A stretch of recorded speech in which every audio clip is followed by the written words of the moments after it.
तो कल हमने नियंत्रण या नियंत्रक के बारे में थोड़ी चर्चा हुई। ईश्वर क्या है? जो नियंत्रण करने वाला है वो ईश्वर है। फिर हमने चर्चा किया कि आ, तो जीव के अंदर ये प्रवृत्ति आ रही है कि वो स्वतंत्र रहना चाहता है और नियंत्रण में नहीं रहना चाहता है और नियंत्रण करना चाहता है। ये भी आ, इसी वजह से आती है। तो इससे आगे की चर्चा हम कर रहे हैं। अगला पैराग्राफ, भौतिक प्रकृति क्या है? गीता में इसकी व्याख्या अपरा प्रकृति के रूप में हुई है। जीव को परा प्रकृति कहा गया है। तो अब थोड़ा ध्यान देने वाली बात है, अब थोड़ा ध्यान दीजिएगा। दो प्रकार की प्रकृति के बारे में यहाँ पे वर्णन आ। मैं आपको बताऊं, ये जो छोटी छोटी क्लासेस है ना, छोटी छोटी 10-15 मिनट थोड़ा हम चर्चा करते हैं, ये आपको बेसिक जो सिद्धांत है उसमें पकड़ बहुत मजबूत बनाने में।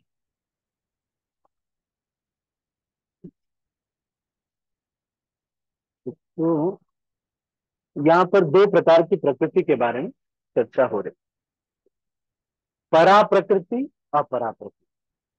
तो परा प्रकृति का मतलब आध्यात्मिक जगत जो है वो परा प्रकृति, और ये जो भौतिक संसार है ये अपरा प्रकृति है, मतलब परे नहीं।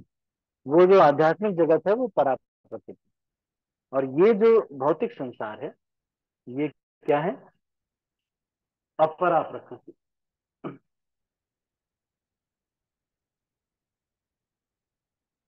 तो जीव जो है, हम लोग जो हैं, ये जो शरीर है ये तो अपरा प्रकृति का है, लेकिन जो जीव है वो परा प्रकृति का है। प्रकृति मतलब उत्कृष्ट, उस स्तर का है, उसका स्वभाव वैसा ही है।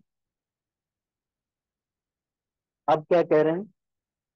प्रकृति चाहे परा हो या अपरा, सदैव नियंत्रण में रहती है। अब दोनों ही नियंत्रण में रहते हैं, परा प्रकृति अपरा प्रकृति। प्रकृति स्त्री स्वरूपा है और वह भगवान द्वारा उसी प्रकार नियंत्रित होती है जिस प्रकार पत्नी अपने पति द्वारा। प्रकृति सदैव अधीन रहती है, उस पर भगवान का प्रभुत्व रहता है क्योंकि भगवान ही अध्यक्ष हैं। जीव तथा भौतिक प्रकृति दोनों ही परमेश्वर द्वारा अधिशासित एवं नियंत्रित होते हैं। गीता के अनुसार यद्यपि सारे जीव परमेश्वर के अंश हैं, लेकिन वे प्रकृति ही माने जाते हैं। इसका उल्लेख भगवत गीता के 7वें अध्याय में हुआ है।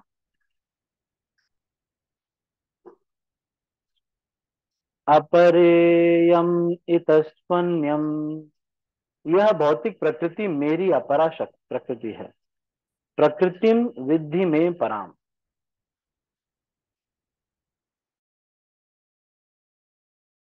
धार्यते जगत।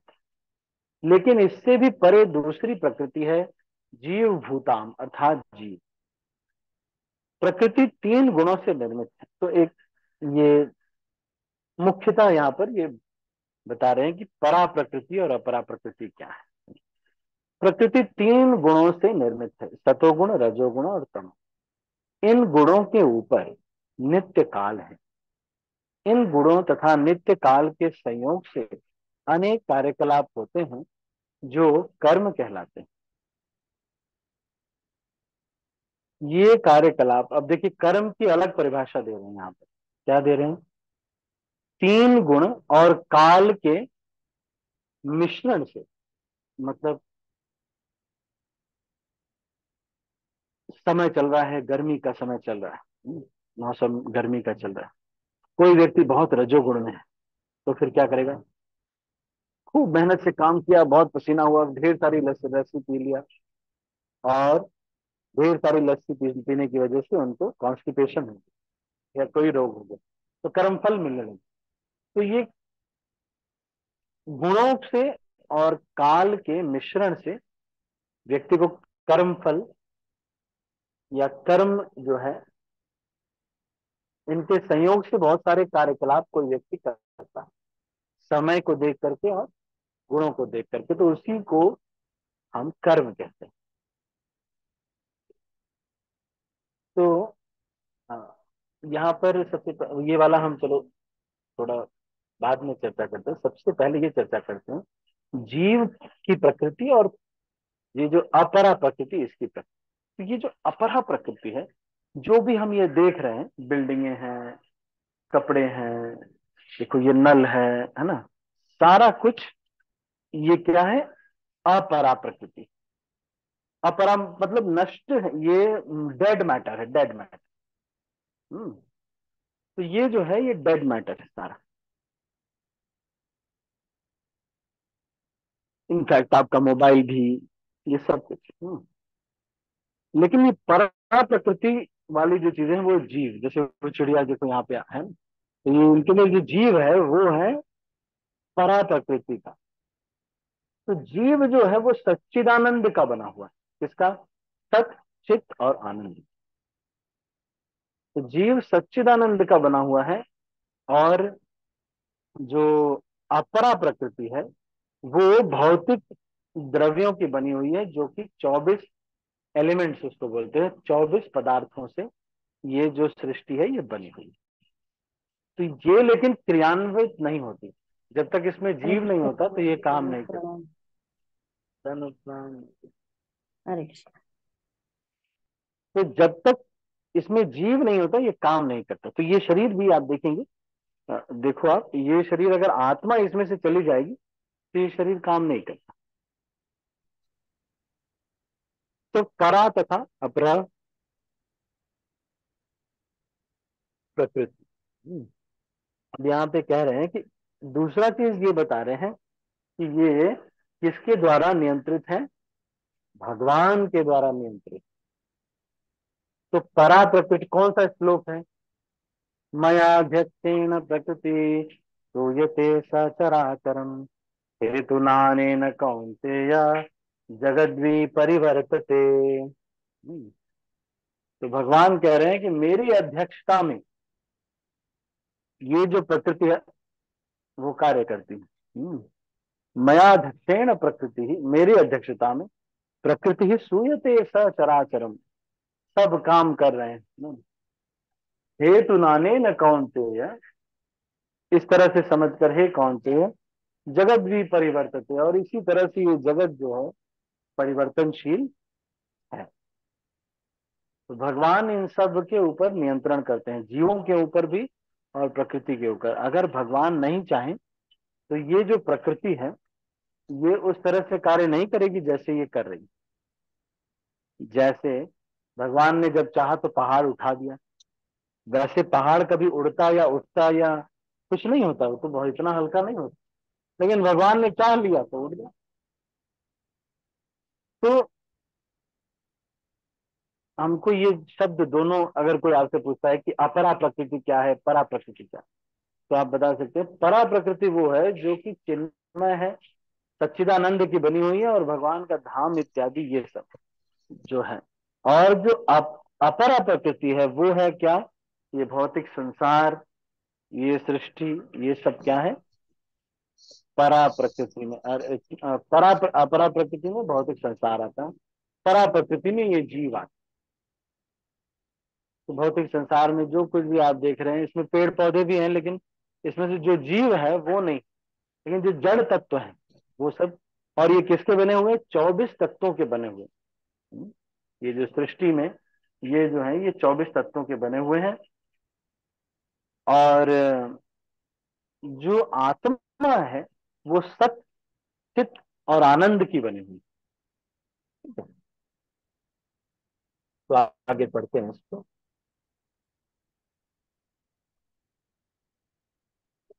तो सारे जीव प्रकृति होने ही हैं। वैसे तो ये सब सेवक हैं भगवान के। इसीलिए एक बार बहुत समय पहले जीव गोस्वामी आ, से मिलने के लिए मीराबाई आई। मीराबाई कौन है? मीराबाई पिछले जन्म में माधवी नाम की एक गोपी थी, लेकिन कृष्ण के कहने पर भी उन्होंने अपना घूंघट लोक लाज की वजह से नहीं उठाया। तो इसी वजह से अगले जन्म में उनको माधवी गोपी को मीराबाई के रूप में जन्म मिला। और उस पूरे जन्म भर उन्होंने फिर घूंघट पूरा नहीं किया। इनका स्वाभाविक प्रेम था। एक समय मीराबाई को मिलने के लिए, और मीराबाई जीव गोस्वामी से मिलने के लिए आई। तो जीव गोस्वामी ने, शायद या रूप गोस्वामी, जीव गोस्वामी ने या रूप गोस्वामी ने कहा कि देखिए, हम स्त्रियों से अकेले में नहीं मिल सकते, हमारी मर्यादा में होता है, इसलिए हम नहीं मिल सकते। तो मीराबाई ने ये कहवा के भेजा कि स्वामी जी से बोलो कि ये, मैं तो यही जानती थी कि इस संसार में सब स्त्रियां हैं, कोई पुरुष नहीं है। पुरुष तो एक कृष्ण ही है, क्योंकि आनंद लेने वाला तो कृष्ण ही है और कोई आनंद नहीं लेता। स्त्री पुरुष परस्पर आपस में कुछ इधर उधर करके सोचते हैं कि ये आनंद होगा, लेकिन उसमें दोनों का लॉस ही होता है, चेतना का लॉस होता है, और साथ में जो शक्ति होती है वो क्षय हो जाती है। तो स्त्री पुरुष में दोनों लॉस ही करते हैं। आनंद तो वास्तविक कौन भोग रहा है? केवल कृष्ण ही भोग रहे हैं। तो जीव जो है, तो इन्होंने, ये मीराबाई ने कहा कि मैं तो यही जानती थी कि पुरुष केवल एक ही है, कृष्ण, ये दूसरा पुरुष कौन चला आया? तो जब ये सुना जीव गोस्वामी ने, तो जीव गोस्वामी को समझ में आ गया ये कोई सामान्य स्त्री नहीं, ये कोई वैष्णवी है। इसीलिए उन्होंने फिर उनको, जीव गोस्वामी ने उनको कहा कि ठीक है, आप जो है आ सकते हैं और मिल सकते हैं। फिर जीव गोस्वामी ने उनको मना नहीं किया।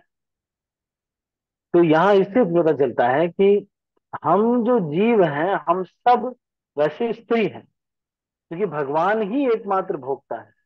हम सब भगवान की सेवा के लिए बने हुए हैं। लेकिन बीच में ये थोड़ा सा अपने अंदर कंट्रोलर की भावना, या फिर मैं बड़ा हूं, इसकी भावना आ जाती है। तो फिर हम ये समझने लगते हैं कि हम बहुत, हाँ, हम प्रकृति नहीं, हम परा प्रकृति में हैं। पर ऐसा बिल्कुल, तो परा प्रकृति, जीव जो है वो परा प्रकृति में आता है। और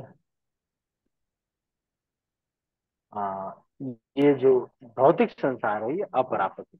तो परा और अपरा प्रकृति, इसके बारे में हमने चर्चा किया। और हमने ये चर्चा किया कि हम सब प्रकृति हैं, क्योंकि हम सब उनके द्वारा, भगवान के द्वारा नियंत्रित है। तो हम सारे ही प्रकृति हैं, हम में से कोई भी पुरुष नहीं है।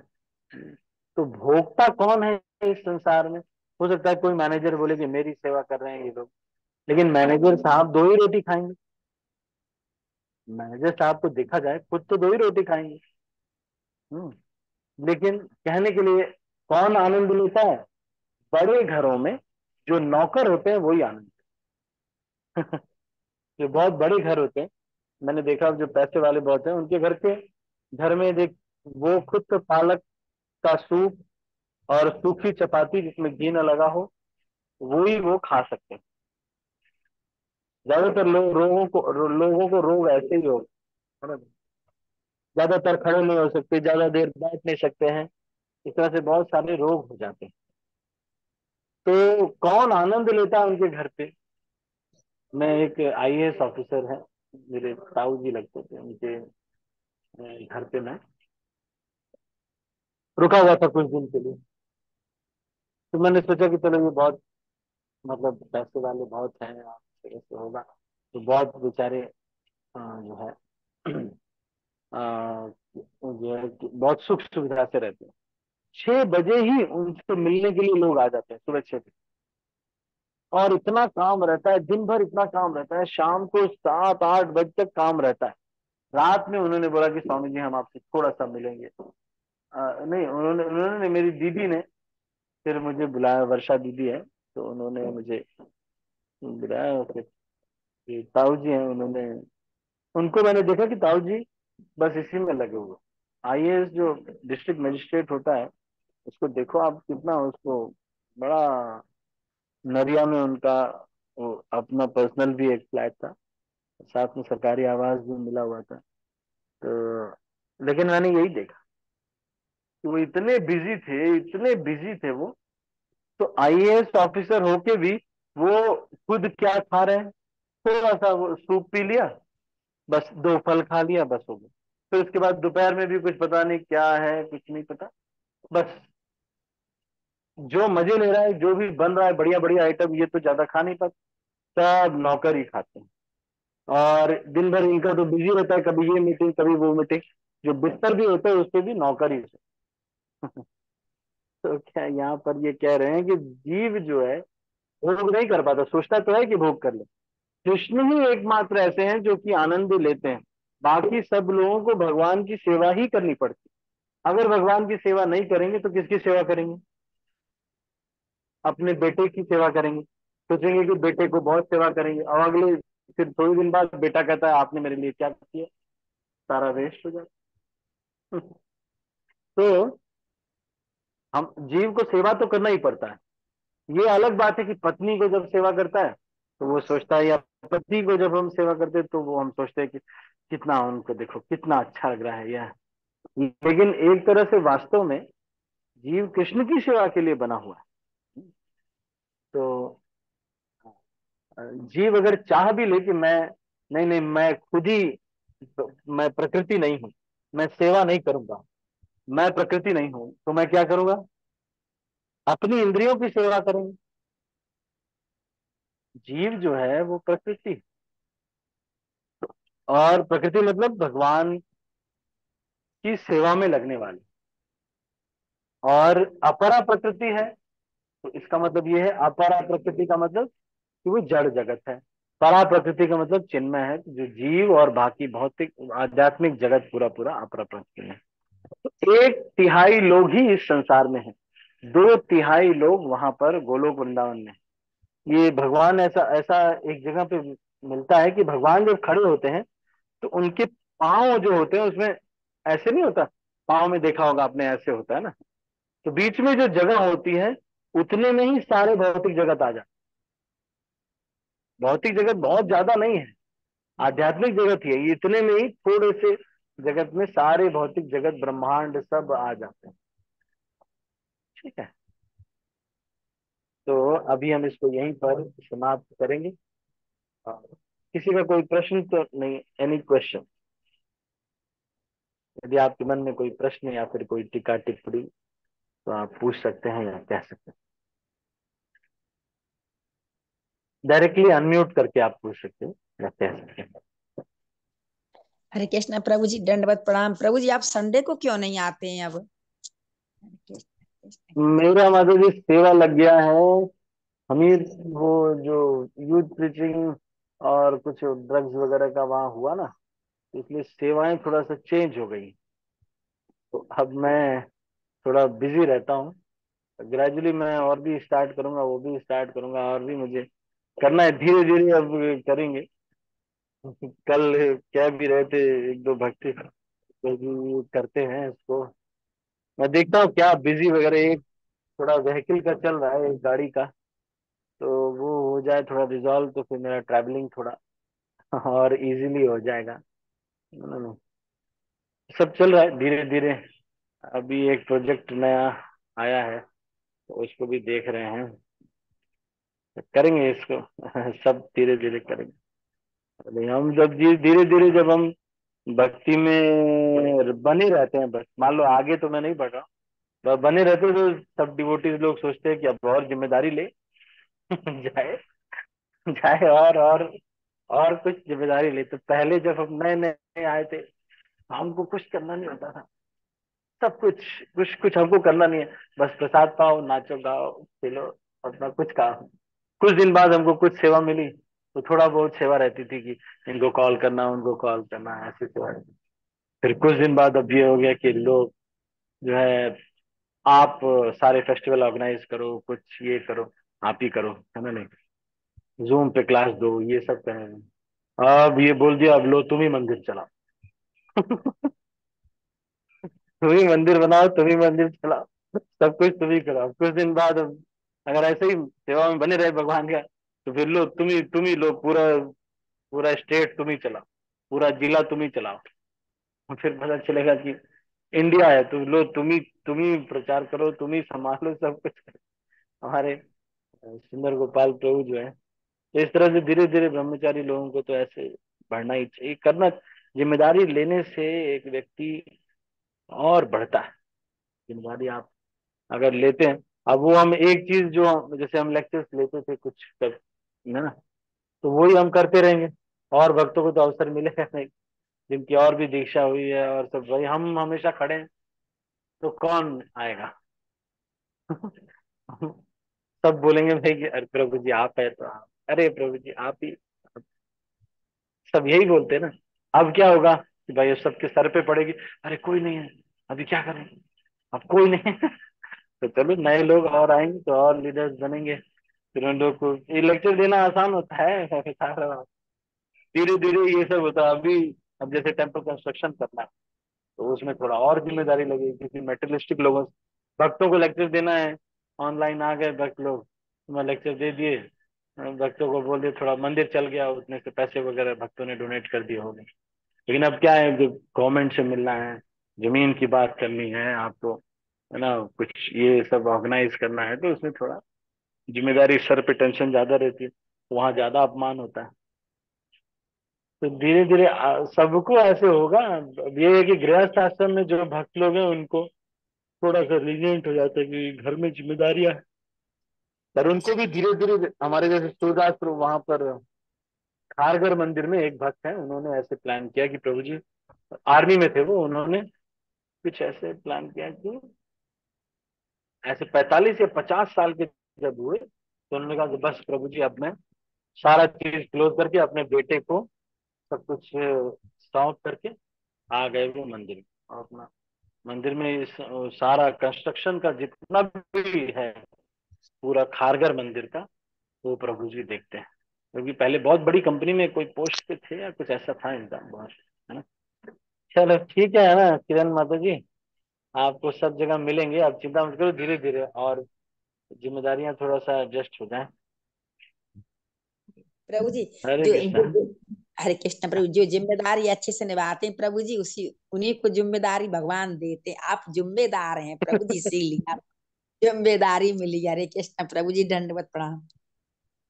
हाँ तो इस कहानी में तो यही है थोड़ा। तो और भक्ति को किसी का कोई प्रश्न या कुछ? जिन भक्तों ने 16 माला की है कृपया हाथ उठाएंगे। जिन भक्तों ने 16 माला की हुई हो तो कृपया हाथ उठाएंगे। Those devotees who have chanted 16 rounds, please raise your hand. हरे कृष्णा प्रभु जी, दंडवत प्रणाम। Sanat Pram. हरे कृष्ण तो प्रभु जी, आज दंडवत प्रणाम। Sanat Pram, तो जिन भक्तों ने 16 माला कर ली है वो हैं लता मोरे माता जी, चारू गोपी माता जी, मनोज प्रभु जी, रितु माता जी, किरण माता जी, उत्तम बिरादर माता जी, रीटा माता जी, श्रीमती राधिका माता जी, सुशीला माता जी, ज्योति माता जी। तो बाकी भक्तों को भी प्रयास करना चाहिए। करुणा देवी माता जी, थोड़ा प्रयास कीजिए कि, और आदित्य प्रभु, देखो प्रभु, अगर आपका ज्यादा हेक्टिक नहीं चल रहा है तो प्रयास कीजिए माला। अनीता कमल माता जी, अब तो गुलबर्गा में तो कोई है ही नहीं, आप और प्रभु जी हैं।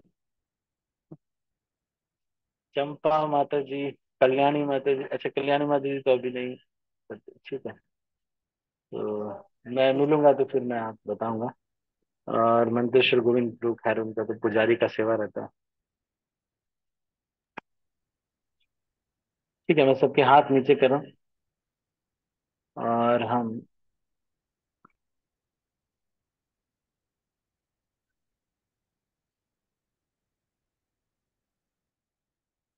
ठीक, तो